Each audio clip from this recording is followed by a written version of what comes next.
sekalian, kemerdekaan yang kita perjuangkan sudah dekat. Sebentar lagi, kedaulatan yang penuh akan menjadi milik kita. Alhamdulillah, sekarang di halaman ini telah berkibar sang Dwi Warna.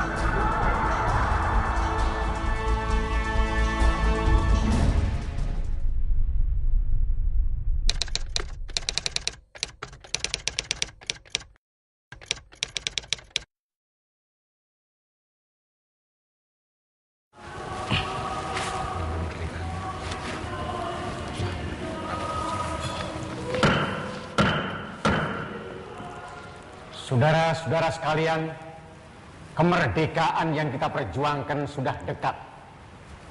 Sebentar lagi, kedaulatan yang penuh akan menjadi milik kita.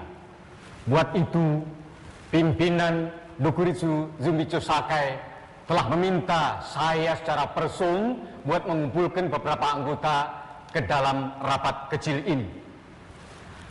Saudara-saudara disinilah yang akan bersama-sama membuat forstel soal statement dasar kemerdekaan. Statement ini nantinya akan jadi dasar satu tiang yang kuat untuk menopang kemerdekaan.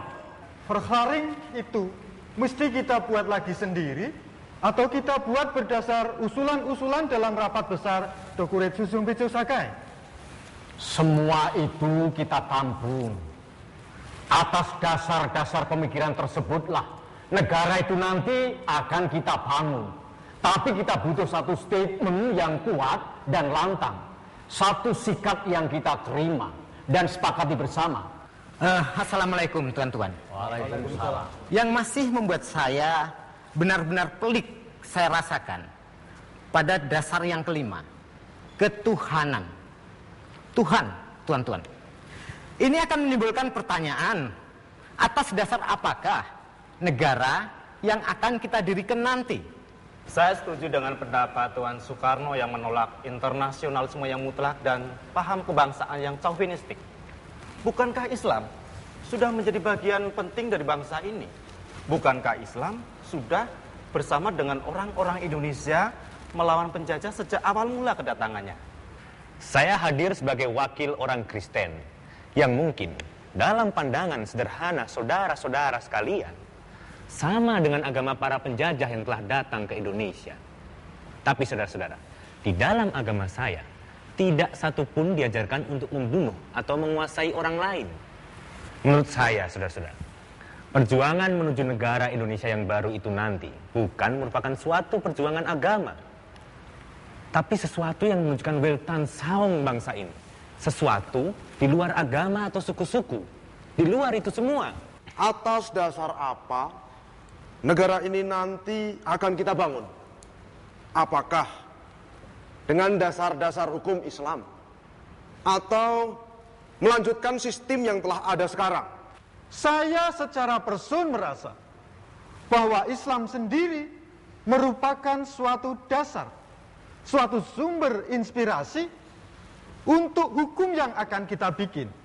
Tetapi untuk menjadikannya satu hukum buat negara Indonesia yang baru, saya rasa itu hal berbeda. Mesti ada sistem baru yang dapat diterima oleh semua orang yang merupakan bagian dari negara ini.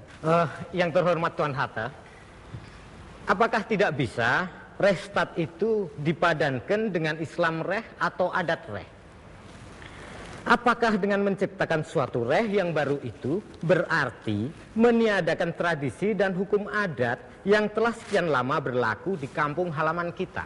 Kalau Islam dimasukkan ke dalam statement kemerdekaan, itu berarti kita akan bersahabat dengan negara dan kerajaan-kerajaan Islam yang sudah lebih dahulu merdeka. Maaf Tuan Haji Agus. Tuan Yamin, itu akan menguntungkan negara dan bangsa ini dalam pergaulan dunia.